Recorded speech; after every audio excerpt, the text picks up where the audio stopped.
Assalamualaikum warahmatullahi wabarakatuh. Bismillahirrahmanirrahim. Allahumma sholli ala Muhammad wa ala ali Muhammad.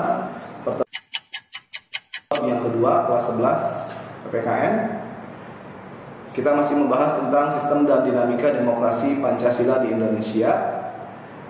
Video ini hanya penjelasan dari video yang pertama, atau apabila di dalam video yang pertama setelah Bapak lihat, setelah Bapak evaluasi ada beberapa yang kurang, dan Bapak akan tambahkan pada video kali ini.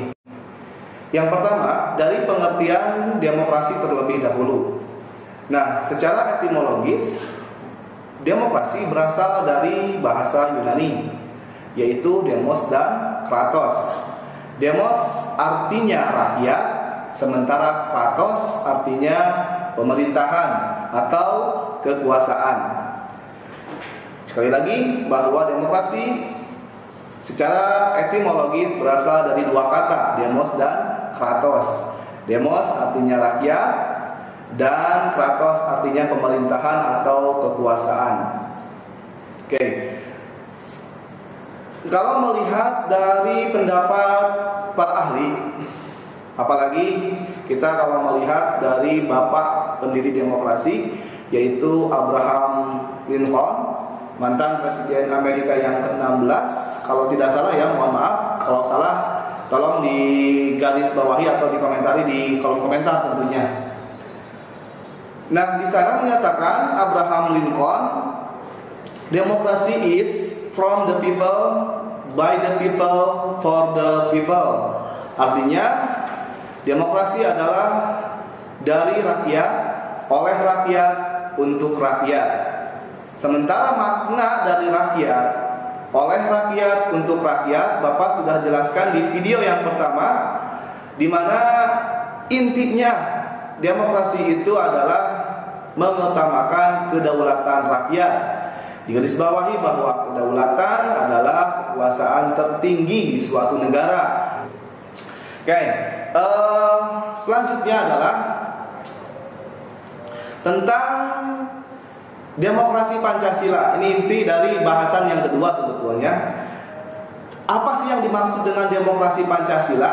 Bapak tadi menyebutkan di awal bahwa bapak pendiri demokrasi berasal dari Amerika, yaitu Abraham Lincoln.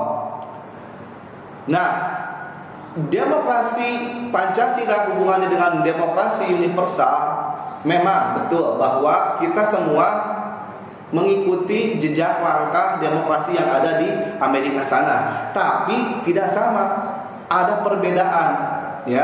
Demokrasi kita apa bedanya? Di Indonesia demokrasinya demokrasi Pancasila, yang artinya demokrasi yang sesuai dengan ketuhanan yang Maha Esa, demokrasi yang kemanusiaan yang adil dan beradab, demokrasi yang persatuan Indonesia, demokrasi kerakyatan yang dipimpin oleh hikmah kebijaksanaan dalam permusyawaratan perwakilan, dan yang kelima, demokrasi keadilan sosial bagi seluruh rakyat Indonesia. Ya, sesuai dengan Pancasila sebagai pandangan falsafah hidup bangsa dan sumber daripada sumber hukum yang ada di Indonesia, Pancasila.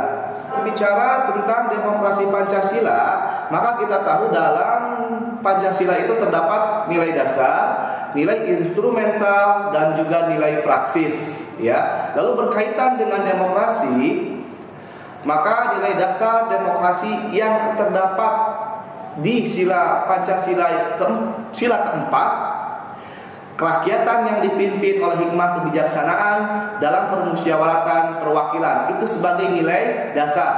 Sementara nilai instrumental, penjabaran dari nilai dasar adalah dijelaskan di Undang-Undang Dasar 1945 Pasal 1 ayat 2 yang menyatakan bahwa kedaulatan ada di tangan rakyat dan dijalankan sesuai dengan Undang-Undang Dasar. Dijabarkan kembali oleh Undang-Undang Nomor 12 Tahun 2003, yaitu tentang DPR, Dewan Perwakilan Rakyat. Terus ada lagi Undang-Undang tentang pemilihan presiden dan wakil presiden, yaitu UU Nomor 23 Tahun 2003. Dan ada juga tentang partai politik, yaitu Undang-Undang Nomor 23 Tahun 2002. Nah, itu adalah nilai instrumental. Sekali lagi, nilai dasarnya adalah Pancasila. Sila keempat, nilai instrumentalnya tadi Undang-Undang Dasar Pasal 1 Ayat 2 serta undang-undang yang Bapak sebutkan barusan. Dan yang terakhir adalah nilai praksis. Apa itu nilai praksis? Di mana pada prakteknya ketika rakyat Indonesia sedang melaksanakan demokrasi, misalkan kita ambil contoh adalah pemilihan umum, entah itu pemilihan eksekutif ataupun legislatif, maka praktiknya harus sesuai dengan Pancasila. Saling menghargai, pemilu yang bebas, rahasia, jujur, dan adil. Itulah 3 nilai dasar yang ada Pancasila yang berkaitan dengan sistem dan dinamika demokrasi yang ada di Indonesia. Mungkin cukup sekian video dari Bapak, video singkat ini. Sekali lagi, Bapak dalam video ini hanyalah penjelasan dari video yang pertama, yaitu PowerPoint yang pertama yang Bapak sudah upload. Dan mungkin boleh Bapak akan catat di link deskripsi yang ada di bawah. Terima kasih atas perhatiannya. Jangan lupa tetap belajar ya, meskipun kita masih melakukan pembelajaran jarak jauh, tapi pasti corona pasti berlalu ya. Saya Hendra Semana dari SMA Martia Bakti. Assalamualaikum warahmatullahi wabarakatuh.